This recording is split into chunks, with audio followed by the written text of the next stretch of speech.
Okay, good morning again. Welcome to the second session of Fractal City. I would like to thank, first of all, Alessandro Colombo for organizing this session, for inviting me to chair this, which seems to promise to be a pretty interesting session. My name is Simone Tulumello. I'm from the Institute of Social Sciences of the University of Lisbon. And today we have 3 presentations. So I'm going to present before starting, so we can have the 3 presentations in a row. Unfortunately, these sessions are quite short, so it's better we make the 3 presentations, 15 minutes each, and then we have room for collective debate. So first in line is Alessandra Manganelli from the Department of Architecture and Planning and Development Unit of KULeuven. Yes. Then we're going to have Sonja DRAGOVIC from the NGO ArchCommune, Center for Architecture and Culture. And last but not least, we have Ana Carolina Carvalho Farias from ISTA, the Research Center in Architecture, Technology and Science of Information of ISCTE-IUL, which is this university here. So without further ado, Alessandra. Okay, thank you. So good morning to everybody. So I come, as Alessandro said, from KULeuven, and what I'm going to present is my PhD research, so the work in progress of my PhD research, in particular a chapter that looks at the governance trajectories of the cities of Brussels Capital Region and Toronto concerning policies on urban agriculture and local food systems. So this is the topic of my thesis, and governance is a key word, as you will understand. So in this presentation, the objective is to look at the role of reflexivity and learning, co-learning, in fostering an urban food governance in the cities of Toronto and the Brussels Capital Region. And in particular, my approach to look at reflexivity and co-learning is by developing a hybrid governance approach that looks at particular governance tensions that trigger reflexivity and learning in actors and organizations along the trajectories of the governance of these 2 cities. But before, I would like to present you that line of the presentation. So first, I will introduce with a conceptual framework on governance and explaining the role of reflexivity and co-learning through this hybrid governance approach, which is the approach of my thesis. Then I will go through the Toronto and the Brussels Capital Region governance trajectories, and I will develop some preliminary conclusion and discussion and conclusion. So the concept of reflexivity and co-learning, reflexive governance, is mainly adopted by systems theories, so social technical transition theories, adapted governance theories. They look at reflexivity as a mode of steering that encourages actors to scrutinize, examine, and reconsidering underlying assumption as in face of changing circumstances. So adapt governance practices in the face of changing circumstances. And though reflexivity is connected to learning, because indicate and refer to the capacity of actors to learn and change and adapt their governance practices through time, facing uncertain circumstances. But what actors actually learn and how do they learn? And it's here that I introduce my approach to governance that looks at, gives a sort of a socio-political view on how reflexivity and learning behavior emerge in food actors and organizations, and are triggered by hybrid governance tensions. With hybrid governance tensions, I refer to 3 types of tensions: organizational, resource-related, and institutional. So organizational governance tensions refer to food actors, organizations like NGOs or bottom-up organizations that self-organize according to their values, missions, objectives, their positionality, and they interact with or network with or conflict with other actors, organizations, as well as institutions, creating tensions. No? So here you have the institutional governance tensions. And often this kind of interaction are related to the need for gaining and obtaining resources, securing access to resources. So this connects to the rest of governance tensions. So in what ways the interaction among these tensions foster reflexivity and learning in the trajectories, in the policy trajectories of these two cities, the Brussels Capital Region and Toronto? This is basically what I want to explore. So Toronto is a city of more than 2 million, almost 3 million inhabitants. And through time, there has been a revival of food security initiatives and policies and movements since the 1980s. The Brussels Capital Region is a smaller region with 19 municipalities, and also it has a younger revival of food movement around the year 2005. And basically what I do is to reconstruct the governance trajectories of these two cities, identifying different stages in the trajectories, and to look at what were in these stages the key governance tensions experienced, and what kind of reflexivity and co-learning dynamics they fostered, and what were the outcome in terms of institutionalization trajectories in these two cities. So in Toronto, I identify 3 stages. The first is when basically the food movement starts. So the first seeds of reflexivity are visible in a nascent urban food movement. A second stage is where particular institutional tensions come up related to processes of state restructuring, and I see here a revival of reflexivity in the actors of the urban food movement. And then in the latest stage, I see new opportunities of enabling institutions to foster the urban food governance. So in the first stage, we see how condition of poverty and socioeconomic distress in Toronto pushed bottom-up responses of self-organizing actors, citizens, community group, charities, etc., that started to self-organize to respond to these emergency conditions. So people were getting angry and were facing really condition of socioeconomic insecurity, so food banks started to emerge, and so people were urging local institutions to do more to face hunger. So here, basically, some factors of reflexivity emerge. So emerge the conscious need of face food insecurity and developing alternative to the food banks. So what is the outcome of it is that first organizations and actors network like the Toronto Food Policy Council organization dealing with food security start to emerge and start to become more embedded in the local institutional environment. So you see how there is a visible attempt to scale out food security projects and programs. So then, I'm simplifying, but in the second stage, you see how processes of state restructuring around 1998 foster certain tensions, because from the old Toronto, before 1998, which was very smaller, you see like a sort of process of amalgamation with a larger area of institutional area, administrative area, so around 2.3 million of inhabitants, and this caused quite some tensions because basically there was the need to rebuild relationships and cope with a much more conservative political environment from the more progressive old Toronto. So this, you see that in the food movement as well, this caused a revived need to reassert food security values and commitment.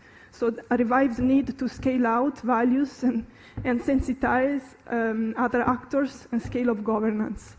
So you see that basically this fostered the need to strengthen and build shared vision visions and search for common frameworks for collaboration and implementation of food security actions. So here you see the first emergence of a conscious need to develop a joint food policy among the actors. So for instance, this gave place to a sort of institutions like the Toronto Food Charter, etc. You see, this is connected to the third stage, because in the first stage, in 2008, you see the launch of a consultation to set up a first food strategy in Toronto. So you see that there is a greater institutional uptake of the food system question, in particular from the Public Health Department, the Toronto Food Policy Council, etc., and the will to experiment and with collaborative approaches.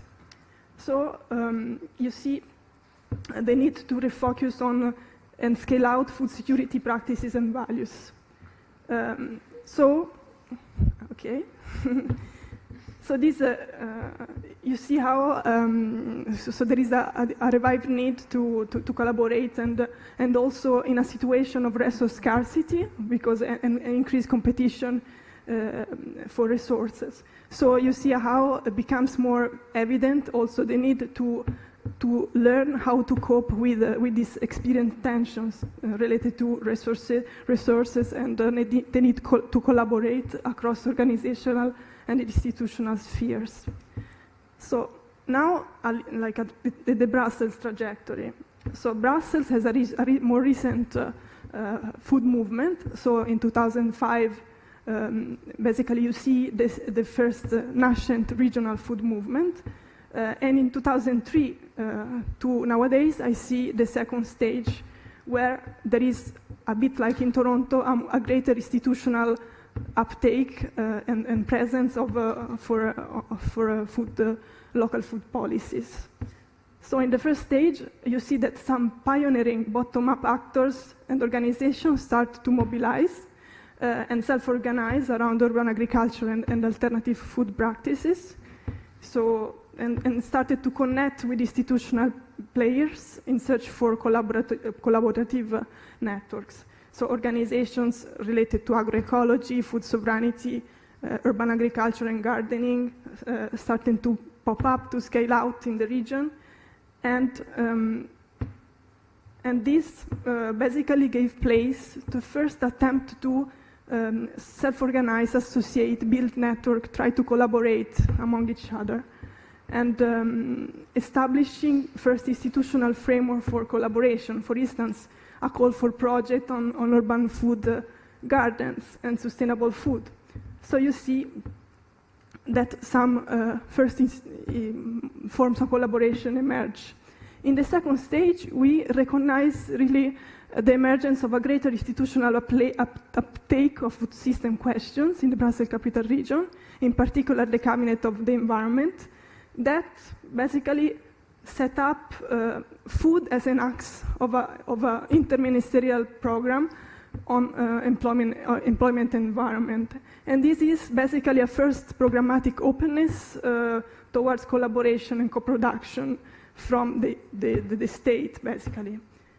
And there are contradictions, of course, since it is this first action is seen by many organizations as a very top-down action lacking a shared vision. But this was the root of the 2015 launch of the food strategy. So in Brussels as well, we have a food strategy, no? So there is a greater awareness about the need to collaborate, however, with struggles to co-construct joint and shared framework for collaboration, and across also divisional communication. So to conclude, a few points. So you see that along the trajectories of these food policies, of these two contexts, we see that key governance tensions emerge, are visible, and interact with the reflexivity, the values, the positionality of key actors and organizations. In the Toronto trajectory, you see a lot of awareness to the need to tackle food insecurity and scale out food actions that emerge since the beginning, pushed by this tension facing hunger and food insecurity. So this gives place to the origins of key organizations, network, and their scaling out. And also, through time, you see how key tension push the will to reassert key values and share visions and commitment across joint frameworks for action. In the Brussels trajectory, you see as well a greater institutional uptake through time, but also a lot of struggles and experimentation on how to build an empowering framework for collaboration. So if you want to final synthetic point, so implementing a collaborative and inclusive type of governance, you see it's a learning process itself, most of all for very young policies like food policies, and the learn how to deal and to valorize key governance tensions in a sustainable and proactive way is also what is needed, what is evident. First tension is to cope with resource scarcity and resource competition, and to build also a framework of collaboration and co-production among diverse agents and also across jurisdictions, jurisdictional framework. So these are basically first analysis of trajectories, which is always good, no? To learn from long-term trajectories and compare to trajectories on this, in this case, on specific field of food policies. So thank you. Thank you, Alessandra, for staying perfectly in time, which is particularly complex when comparative studies are sought. So this is another overarching issue. So, Sonia.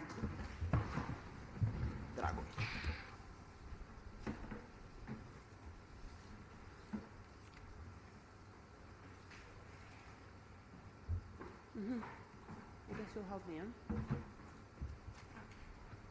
It's there. Yeah. Sorry, it was hidden. Yes. Yeah, sure. Good morning, everyone. Thank you so much for appearing in such a huge number before lunch on the final day of the conference. I'm Sonja Dragovic, coming from Montenegro. It's just so happened that in the program, this final part of the title of my presentation just somehow stayed out of it. So it's, I assume it was like a surprise. Only the line, when government takes all the space, one is in the program, so now you know what you're in for. And I'm really happy that this is coming after the previous presentation, because again, the topic is governance, but with a completely different problems, approaches, and actually I think it's going to make for a nice conversation at the end. So, just a couple of remarks at the beginning about what Montenegro is and where it is, and it's this small red dot on the European map. Mediterranean country, one of the countries of former Yugoslavia, fairly small, less inhabitants than in Lisbon area, really, and aspires to join the EU, according to the latest EU report and strategy for the Balkans. They say that 2025 would be possible, but it's a very optimistic scenario depending on how we do in these next 7 years. And from what's currently happening in our political scene, and it also has to do with my presentation today and this topic, it might probably not be 2025 because we are not doing that well. And it's really funny to compare this with the previous presentation in the area of Toronto, for example, because the whole of Montenegro has just a little bit less than 14,000 square kilometers. It is geographically really divided into 3 distinct regions. You have this northern region, then the central one, and the coastal region that's really very much dependent on the Adriatic Sea, the coast, the fishing, especially the tourism. And the territory is divided into 23 municipalities, so even such a small territory, pretty, divided in even smaller ones. Since I'm talking about spatial planning, I wanted to give you just a couple of notes, just because it's important to know this context, that the first urban plans for the whole territory were made in the late 18th century, and for the cities, actually, they're mostly towns, small towns in the coastal area that at that time cooperated with Italian towns, and first of our planners were coming from Venice and Vienna, so outsiders who would come, live there for a while, make some sketches, make some suggestions for urban plans. In 1921, urbanization coefficient of the whole territory was only 6.5%. So it's a very rural country. It used to be. Today, this percent is around 65%, so it's much more urbanized, but this is where we're coming from. And all this urbanization happened after the Second World War, you know, Yugoslavia, industrialization, let's do this, you know, so that's what happened. And the first comprehensive urban plans happened in 1969 and in 1972. And since we didn't have at the time local expertise or trained planners, all this happened through Yugoslavian legislation and expertise of the planners and architects that were schooled mainly in Zagreb and Belgrade. I'm just giving you this just so you know that these processes, of course, in the world, in Europe and in the world, cities around the world today, evolved to be much more participatory, right? Much more reflexive, as a colleague was saying before. But we are coming from a tradition that always implied that the planning was imposed somehow from above, from either outsiders or from people who were actually looking at this space from a distance. And Ivanovic, who I'm quoting here, was also talking about this as being one of the issues that planners never really took into consideration what the people who lived in these territories needed or wanted. It was basically like top-down planning. Something recent. So Montenegro is independent since 2006. It was in a referendum. That was this final separation from Serbia as this last Yugoslavia, right? And this was renewed independence. This state existed, this territory, for a long time, so this is where we are now politically. And in the constitution, Montenegro is a social democratic country, and it respects the principles of decentralization, where all these municipalities have ingerencies to make important political decisions for their own territory. However, it really is not that social democratic, because we are selling off everything that can be sold off, everything that we can find a buyer for, really, all the industries, all the resources, and foreign capital is very, very present and very influential when it comes to every pore of a society and economic policy. Also, one political party has been dominant for the last 30 years, and that party is direct descendant of the Communist Party. So actually, even though we do have a democratic system and we do have opposition in the parliament and elections regularly, we actually never experience the democratic change on the state level. In 2007, right after this referendum and right after Montenegro regained its independence, real estate boom happened, and much of foreign capital started flowing in, predominantly from Russia, also from Saudi Arabia, and even from some of the Western countries. For example, Canada and Great Britain. They started giving more thought and actually trying to redevelop this, to enter the tourism business in Montenegro, to develop on that level. Then the crisis of 2008 hit us, and what happened is what happened everywhere else, what happened in Spain, what happened all over Europe. Many of these ruins and unbuilt, unfinished hotels and apartments, and we're still trying to recover from it. This is one of the posters, and also my contribution to the multilingual conference. So one of the posters from that period, when one of the NGOs was making this promotional campaign.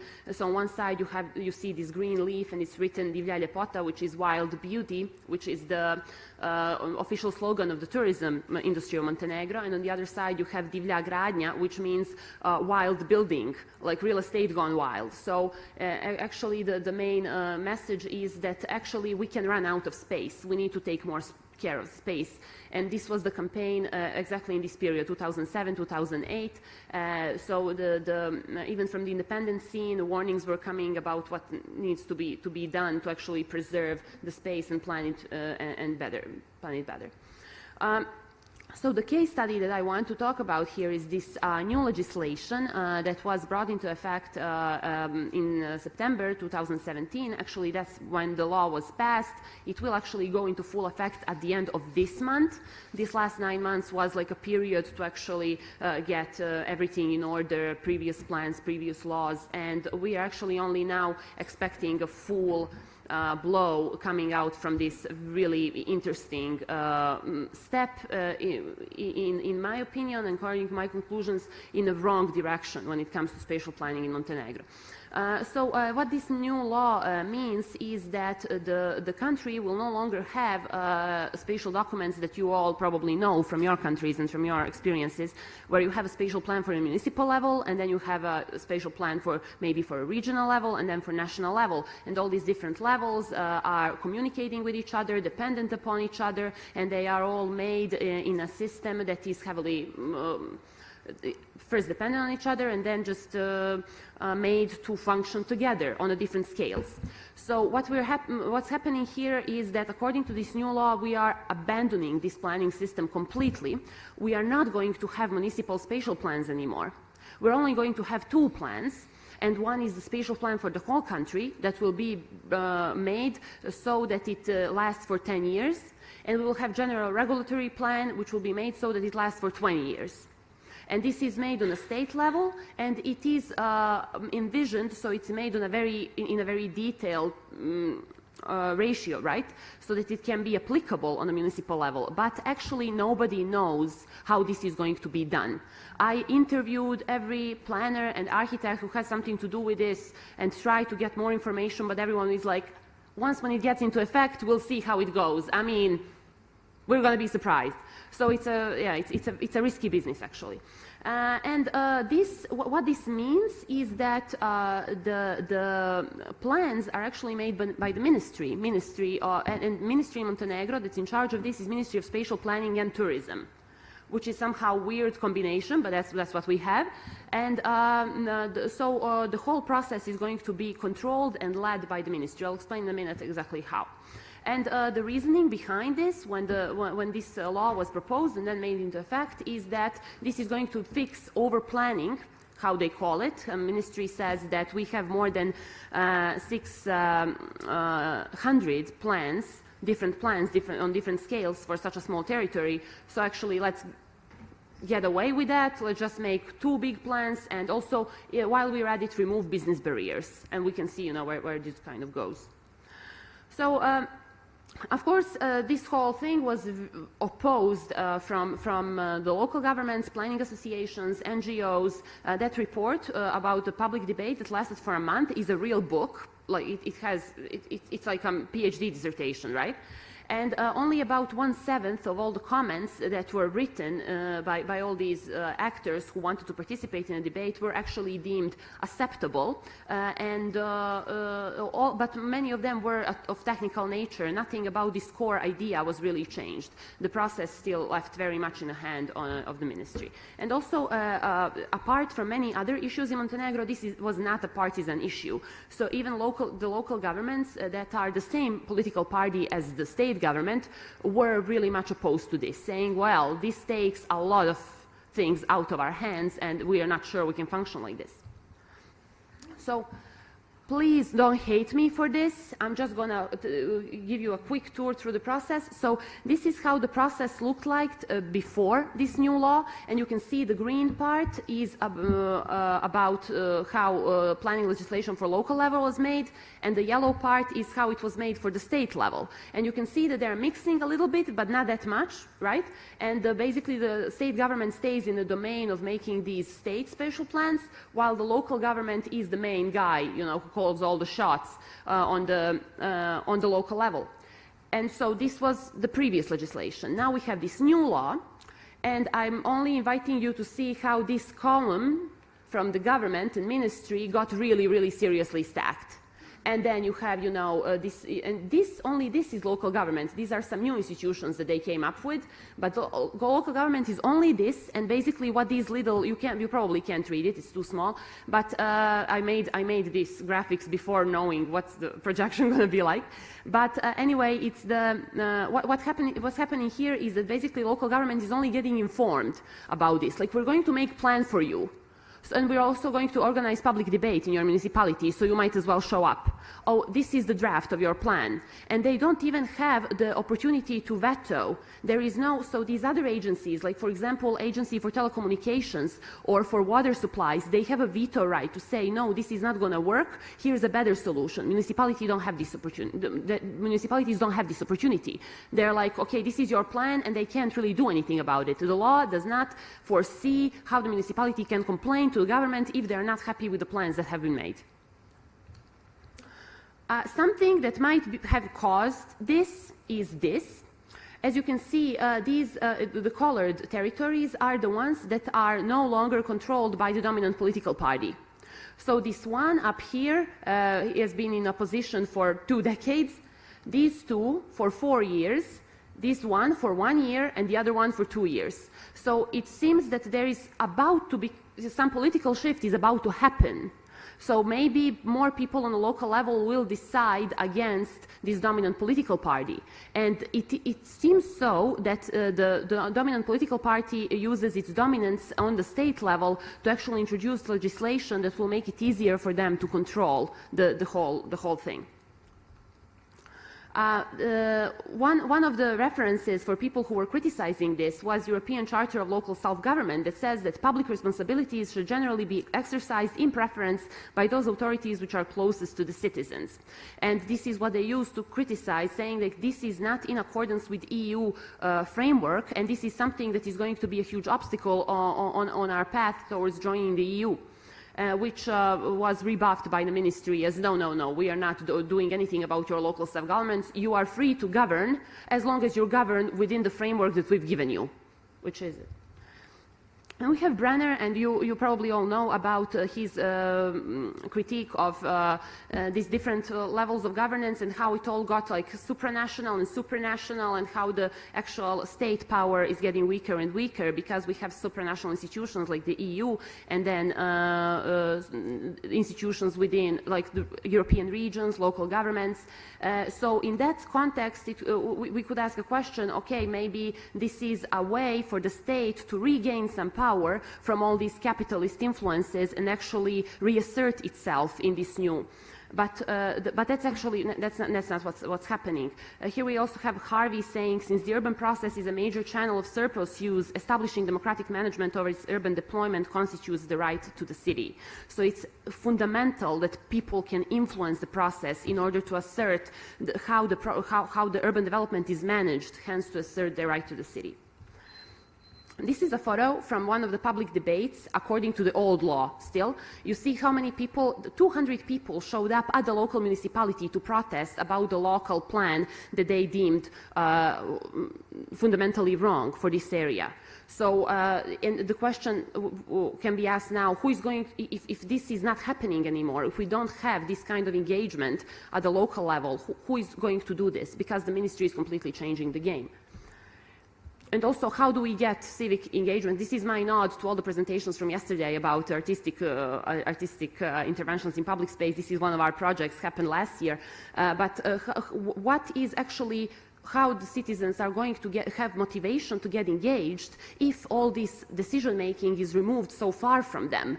How can we inspire them to actually take action if they cannot fundamentally change these things?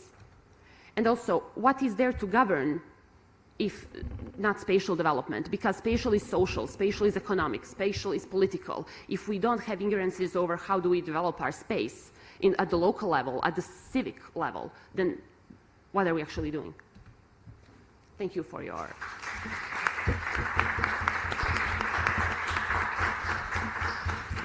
Thank you, Sonia, also for keeping time and for the interesting presentation. It's interesting how things resonate. So all around Southern Europe, recentralization seems to be the new normal, but that's a long story. So, Anna Carolina, last but not least.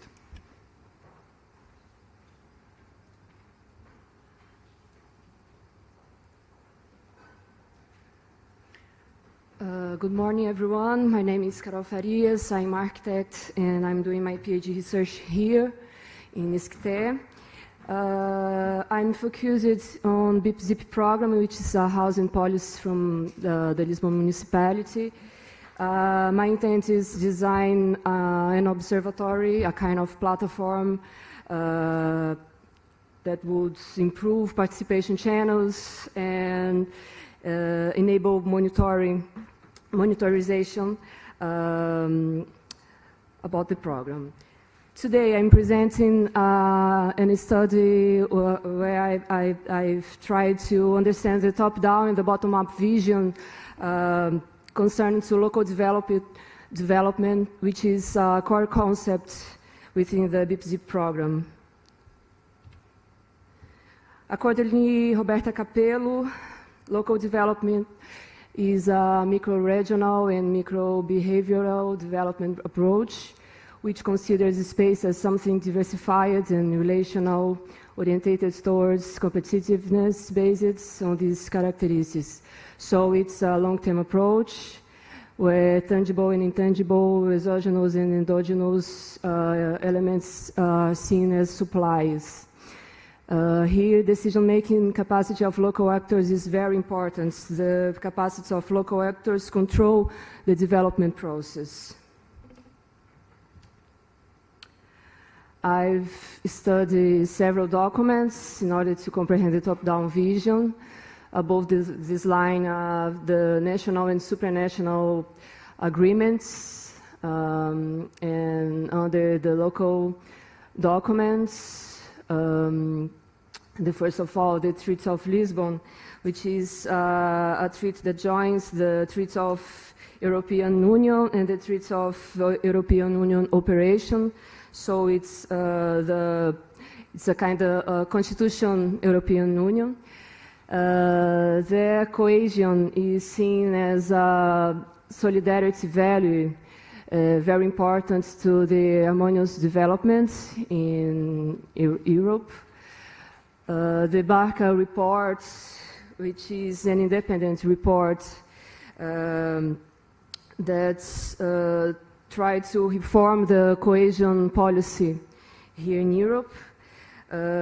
Cohesion is seen as a pillar of the European integration process. Barca states 10 pillars for cohesion policy, and the sixth one states the necessity in promote experimentalism and mobilize local actors. After that, the European 2020 states development strategy with 3 priorities: smart growth, sustainable growth, and the inclusive growth. The inclusive growth says that about the employability, qualification, and fight against poverty. After that, Portugal 2020 structures, interventions, investments, and priorities to European Union funds to achieve Europeans' goals in development. And here, the community-based local development is a very important tool. The Sustainable Cities 2020 was designed to enhance the strategic dimension of cities, so it's a more territorial approach. The local documents, the master plan of Lisbon enhanced the importance of urban rehabilitation, and the local housing program defined the bip-zip program. The other documents are about the bip-zip program, except the Port Lisbon, which is the regional operational program of Lisbon that updates the Lisbon 2020 that was wrote curiously before. and it states the Lisbon as a singular region. That's its vision. So those are the goals of the Lisbon Local Housing Program, and bip-zip program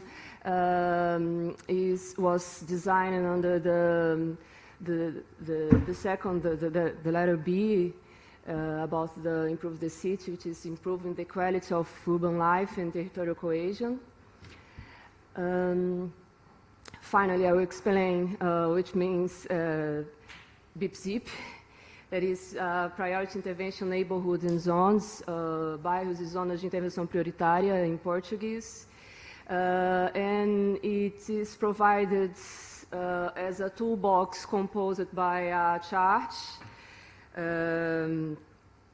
which define priority intervention territories from a combination of indicators, urban, socio-economic, and environmental indicators.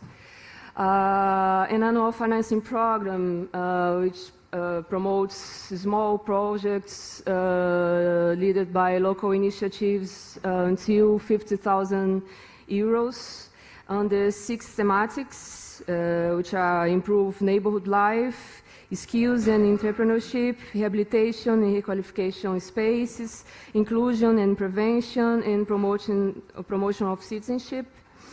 We have the GABIPs, which are public cabinets that trying to bring municipality closer to people, and some collaborative networks promoting within the program.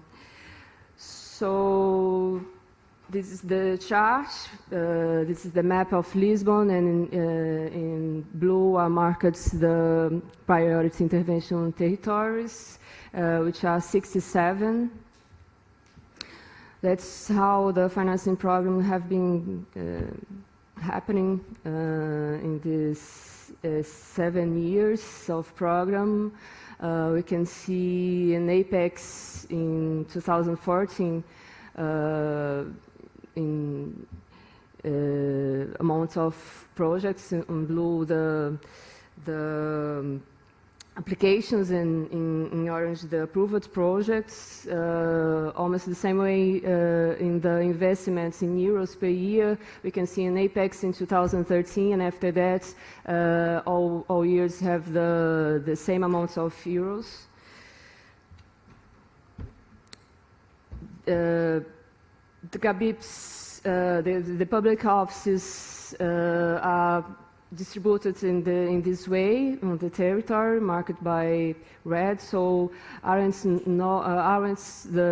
all territories are covered by the GABIP.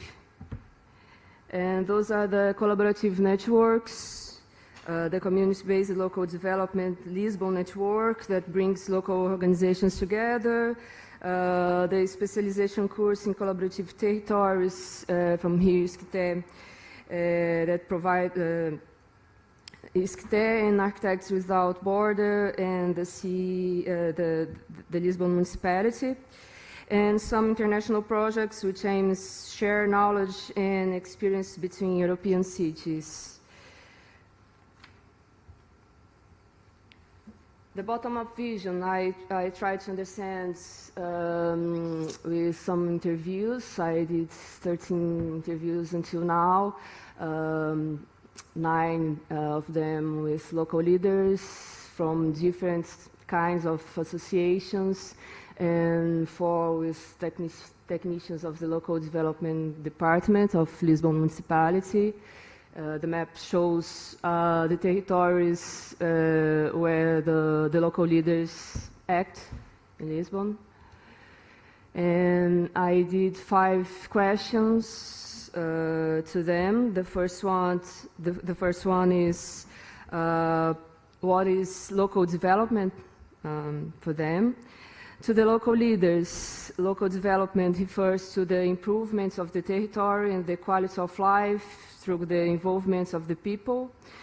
They think local scale of work should be linked to the rest of the seats or to all themes. To the technicians of municipality, local development refers to a public policy for disadvantaged territories. The second question, if bip-zip does local development, they said yes, but there are some reservations. They recognize bip-zip provides tools and especially money, which is very, very important to the empowerment. bip-zip stimulates training of local actors, encourages active citizenship, self-organization, participation, partnership, networks, so local organizations can better know their territories of action. But there is no monitorization.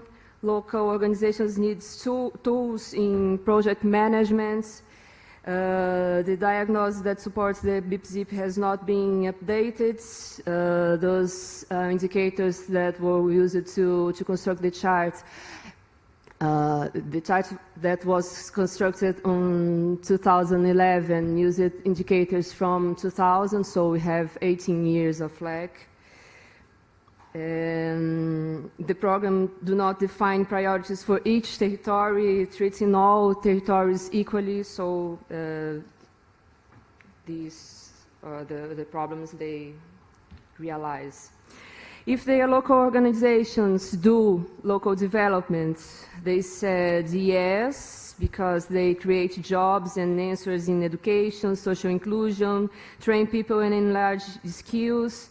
Local organizations try to hear the people and build a diagnosis from that.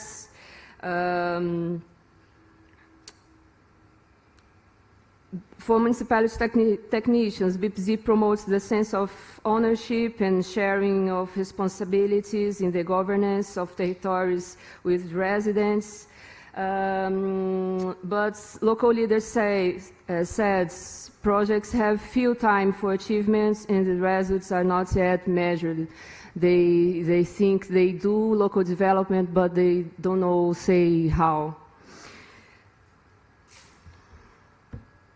About the bip-zip tools, if they are enough to local developments, they said no. They should be strengthened in terms of the network between the partners, in terms of the subject. Someone think accessibility, mobility, housing should be more important topics on the program. Local organizations need guides and private investments too, they said. For municipality technicians, bip-zip is a new program. There is a long, long way to walk, but it activates social capital in the territories, which is very important to the local development. The last question about the importance of laws on local development. Someone think it is unnecessary because all depends on people's culture. Others think the laws and regulations should be improved, creating, for example, structural financing for continued projects. But someone recognizes regulations provide transparency and sharing of responsibility. So my conclusions are the perception of local leaders and municipality technicians about local development is compatible with the understanding extracted from the texts studied. Which is bets on the training and articulation of local people and organizations, but there is difficult to realize the effectiveness of the strategies adopted. Local development depends on the continuous work of the entities and a monitoring work that is not yet done. The limitation of the financial resource and the fast duration of the projects restrict the possibility of greater and continuous gains. Bip-zip in regulatory frameworks maybe do certain limitation on the capacity for innovation, but transparency and complicity between the signatory institution it's seen as a good thing. And also well-founded on a wide range of agreements and regulatory instruments, the bip-zip system needs to update objectives and tools based on a permanent observation of transformations it causes in the territories. That's it. Thank you. I give you my mail because if someone here knows works or or have some contacts with bip-zip projects, please write to me and let me know what is happening. Thank you. And thank you, Anna Carolina, as well, for perfectly keeping time, 3 out of 3. So we have quite some time for debate. I'd open the floor straight away. So if someone has any question? Yes, one there. Who's got the mic? No, I think they're recording, so probably they, right? Am I right? No answer.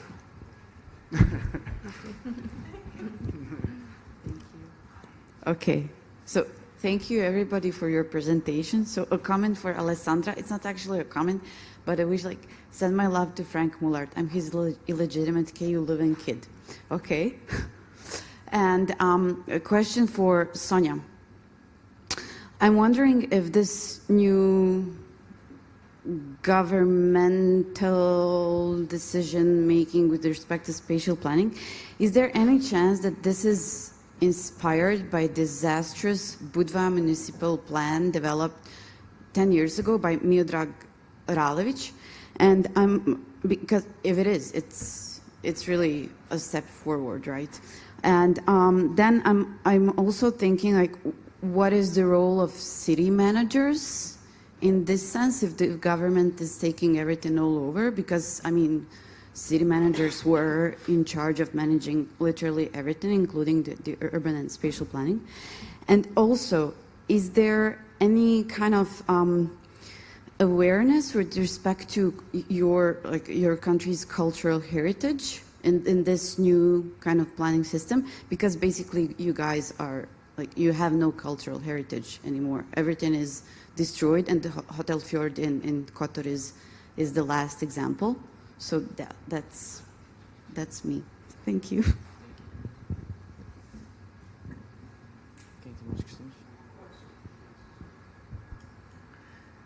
Thank you very much. Yes, actually, thank you. This is an opportunity to go into a little bit more detail on some of these issues. So indeed, and for the rest of the folks who are not so familiar with the local aspects of, Balkan economy and planning, Budva is the most important city in the region for Montenegrin tourism during the summer season. And because of this real estate boom, because of the opportunities that it awarded to people in this area to actually sell off their land and build disastrous amounts of surfaces to sell, what happened 10 years ago is that it got completely destroyed. That space is really now deteriorating in such a way that we don't know how much time will it take to actually recuperate an investment and everything. So actually, yes, the ministry cited this as one of the reasons why they want to take the planning decision process into their own hands. However, the problem is that even though they say that they want to confront the corruption on the local level, we don't have the results. The cases are not prosecuted via courts, and people who were responsible for these disastrous and corruptive decisions before are not properly punished. There were only 2 people punished out of whole bunch of processes that were not only in Budva but also in other towns around Montenegro. So if you want to counteract this behavior, why not then prosecute the people who actually do this and not punish the entire country? Because this really, what happens is that now Budva government is run by the opposition. The previous party, that is the dominant party in the country as well, was in power when all this disaster happened. So now it's managed by the opposition, and they're taking away their rights to and possibility to actually do something differently. So actually, based on their track record, there is no guarantee that if they take up this as a ministry, they will do things differently. And even when they say, oh, we are going to fight corruption on the local level, who is guaranteeing that there is not going to be corruption on the state level? Because now basically when you have one guy making the decisions on the state level, then investors, or quote-unquote investors from Cayman Islands, can just go to him and pay him some money. And this has happened before. So this is really legitimate concern. And about the managers, another really interesting thing about this law is that it does not foresee urban planners as a licensed profession anymore. So we have right now a little bit less than 200 people working in Montenegro who had the licenses for urban planners, and according to this new systematization, there are no more urban planners who can get a license to do this. And also the things that they were doing on a municipal level before are now going to be done by the ministry. So it's a really big concern, and I didn't want to go into that. I mean, the law is a disaster. I'm telling you, you're going to hear more about this, and when you do, remember you heard it here first. I mean, it's because there are so many elements of this that are really, really nonsensical. And people are also complaining, saying that this is actually taking away the right to work from these people who got educated, who are practitioners, who have done so much in the past, and now they are just not necessary anymore in the process. There are some people who are now going to do planning at the ministry level, need to have certain education and certain years of experience in the field. So I'm guessing some of these people are going to be employed again by the ministry to do this, but not all of them, because they're being taken away from the municipalities. And about the heritage, they say, but the law is very vague about the heritage. Basically, it says, we want to protect heritage. Heritage is awesome. Heritage is really important. And that's as much as it goes. And we have this happening on one side, and on the other side, just a month ago, the oldest hotel in Montenegro on the mountain of Durmitor was torn down. It's a hotel that was built before the Second World War, and it's basically very, very important because it is a monument of our tourism industry. The biggest share of our BDP comes from tourism. So you are tearing this down. What they're going to do is, of course, they're going to build exact replica, but that replica doesn't have the history anymore, doesn't have the same value. And why they decided to tear it down? Oh, it's old. Well, if it's old, there are techniques to actually restore it. We don't have to. So, and this is in the heart of National Park Durmitor. So it's a heritage, it's a protected area, and you are making this special zone where you can build in this protected area, and you're destroying the heritage. So, and this is happening, so it's really, really disconcerting at the moment. And if there's one thing good about this, is that we can really hope that people will stay angry about this, and that people will stay vocal about this, in a sense that they will really demand that things are done in a more transparent and more inclusive and participatory way. Because if we let this slide, then we really, in like 5 years, we're going to see some serious consequences that I fear will be similar to what happened in Budva, but on a much larger scale.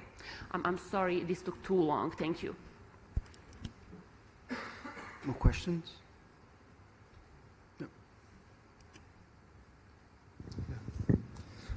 Thanks very much for the presentations. For Alessandra, really enjoyed your presentation. Been involved in community garden projects in a few different countries. I'm wondering, in both of the cities, is there any EDAPs, any energy descent action plans? Is there coming from transition town movements or permaculture projects that you're aware of that were part of these bottom-up food movements? And did any of them, if they were created, did they lead into municipal drives on energy descent within the municipality? Also then, the food security and what you outlined, is it only looking at food production within the limit of the city, or is it looking at the wider area around and food distribution networks? You mentioned you got CSA there as well. And then also, if you could expand a little bit about the actual spaces. Is it opening up gardens, government allotments? Is it reuse of post-industrial infrastructure? Is it squatted land? Is it rooftops? Is there some very exciting artistic or cultural projects that are really pushing the limits about reusing the physical space of the city for food production? And then also, if you've come across the CPULS, the Continuous Productive Urban Landscapes proposals from a few years back by Andrew Viljon, architect. Middlesbrough was an example of that in 2007, which was an art project, but really good. Also then, does either of the cities have a resilience officer, and is that coming into resilience plans for the city, or is that something that's being talked about and getting momentum? But really good and really inspirational. For the other two, the question of how do we make change and what sort of further change. to Lisbon. And I'm wondering, is there any, I'm not sure, I'm just arrived here, so I don't know, but is there many attempts from the local groups that are already involved in bip-zip to try to push further into almost like a municipalist project, similar to what we're seeing in some of the Spanish cities and other regions?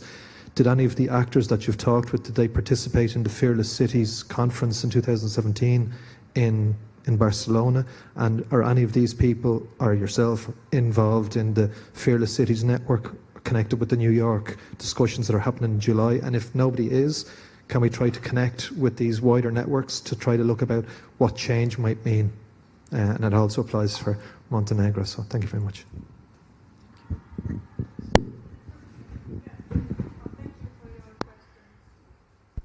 Yeah, thank you for your question. So I try to respond as much as possible. So,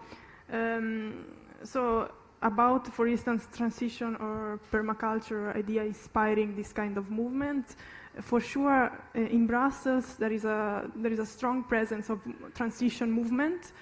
Also, for instance, also commons movement around citizens self-organizing around the commons, around the ideas of transition in different fields. Food, first of all, one of the main drivers of this kind of movement, and but also other spheres like energy and other spheres. So you see through time in both cities popping up different kind of bottom-up initiatives on local gardening, agriculture, appropriating different kind of spaces. So it's very hard to really make a comprehensive synthesis of this movement because they are really appropriating from bottom up different kind of spaces and at different levels. In Brussels, there is a strong, from the origin, environmentally conscious also movement on agroecology, etc., which involves not only the bordering, the regional borders, but go beyond. So if you see CSA networks, the most developed in Brussels, have a network which goes much beyond the regional limits, and this is one of the challenges that governments are also seeing. So how to create connections, sort of partnership with the bordering territories in order to preserve land and develop more local scale production, also beyond the regional limits, which have strong pressures on land. So it's not, for sure, if you want to improve food security, you have to go beyond the regional borders for both, also for Toronto. And in Toronto as well, there has been a strong food security push. So there are organizations that privilege food security through time, even at the beginning, over environmental aspect of food. So let's provide as much as possible fruit and vegetables, despite they are organic or not, to the population. But the environmental strand is also present since the beginning and through time. So there is much more also concern about preserving land and developing organic agriculture, the respect for the producers, etc. So there are differences in the way in the two-city the movement were born, but also connections through time. Yes, the continuous productive urban landscape. Yeah, I'm aware about the approach, and it's very valuable approach. Although I don't really focus on this physical too much on the physical aspect, more on the governance aspect. So, but yes, for sure, it's Andrea Vigjoren is like an author, and I mean a person to take into account, and one of the examples for this movement from a spatial and planning perspective. Oh, it was a question. I'm sorry, I got it as a commentary. Could you repeat your question? He had commented on what asked actually whether there are connections between local actors involved in bip-zip and municipalist networks around Europe. Yeah. For instance, the Unfair City, I don't remember what's the name. Yeah, Se quer, com as redes municipalistas, né, como em Barcelona, outras comunidades, e Rojava na guerra na Síria também, mas se esses atores estão participando com essas redes, se vocês têm conexões com eles agora, e se não, para esses, se atores aqui foi por a Barcelona para essa conferência de 2017, ou se alguém tem vontade para participar para a próxima conferência em Nova York em julho, e porque eu acho que pode ser uma oportunidade bem grande para facilitar mais conexões mais profundas, né? Yes, thank you. The local initiatives here are involved in many networks with European cities. For this one on July, I don't know, it's very near, but it's very interesting too. Yes, they work like that. On URB'18 projects, especially projects funded by European Union.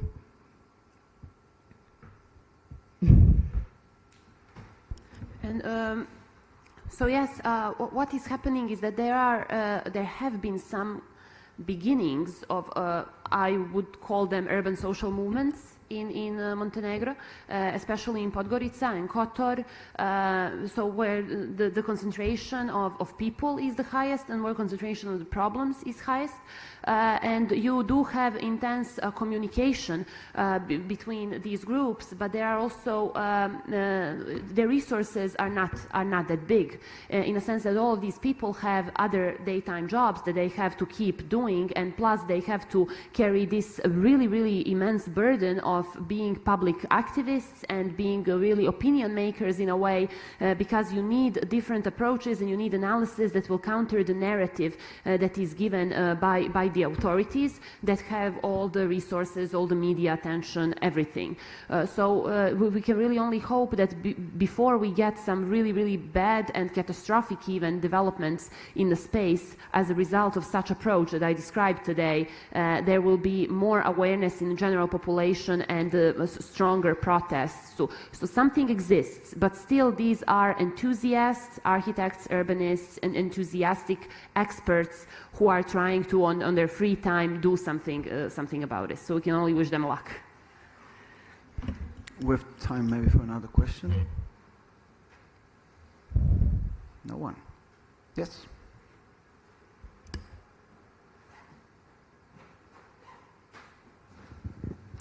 So I have a question to Carolina.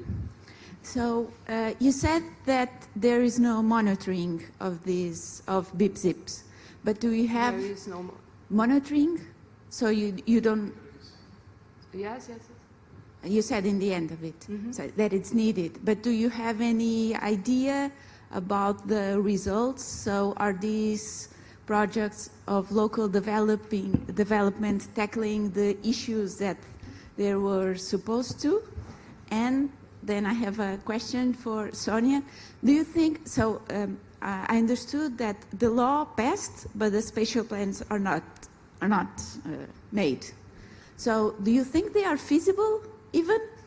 It's because it's quite, I don't know. I would think that it's quite impossible to do it in a centralized way like that with, I don't know. I want to know your opinion about it. Well, no, we don't know about the results.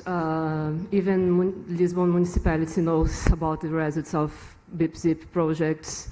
What we know is what they said when they present a final report. Sorry. But there are no ways of measure, or there are no monitorization yet. That's a big problem, because there are many projects from different thematics in different territories during 7 years, and we don't know what they actually are. How they actually are changing the city. It's a lack. So that's an excellent question, and that was a question during this public debate as well. For example, in the draft of the law that was given for a public debate that lasted for 1 month, the authors of this draft actually got the ratio wrong.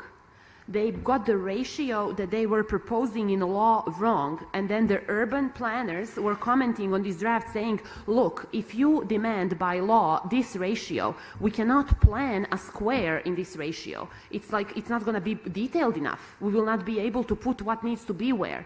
And then they're saying, yeah, our bad, like we'll correct that. So they basically accepted comments like that were technical in nature, but that's something that people who were proposing the law had to know. And it's also, of course, this is going to be a very complicated procedure. I often, when I talk about this, I quote the case of the first comprehensive urban plan of Vienna, for example. It took 7 years of research, and it resulted in a whole thousands of pages and books, research that was needed to actually make a spatial plan for this area. And in this law, what they are proposing, and actually what they want, is that the spatial plan and the general regulatory plan will be made in 3 years from September 2017. And we're already almost a year from that date, and all of us in the independent scene now in the trying to have a dialogue with institutions, we're saying this is not going to happen. And what's going to happen then? Like, what are we going to do in the meantime? Also, another big problem is that the control, the inspection, is also now centralized at the ministry. And already what we're having is that people go and build illegally, and when they're asked, what are they doing, they say, okay, by the time they kind of comprehend how are they going to organize inspection on the ministry level, we're going to do our thing. And then later we'll legalize it somehow. So this is already proving to be really dangerous experiment in a real time in a country that really has a limited space. And if we ruin that space, what are we going to do then? It's really concerning. Okay, so, well, I think we have had an interesting discussion on very different perspectives, but that for me calls for more substantial change, which is needed, because centralization, in all cases, it seems like the problems don't get fixed in a way or another, so maybe we have to rethink actually what is governance in a way, and what's governance for, be it more centralized or re-centralized. So this may stay open, and we can keep talking about this with a coffee. So thank you to the presenters, thanks to the audience, a last round of applause for you.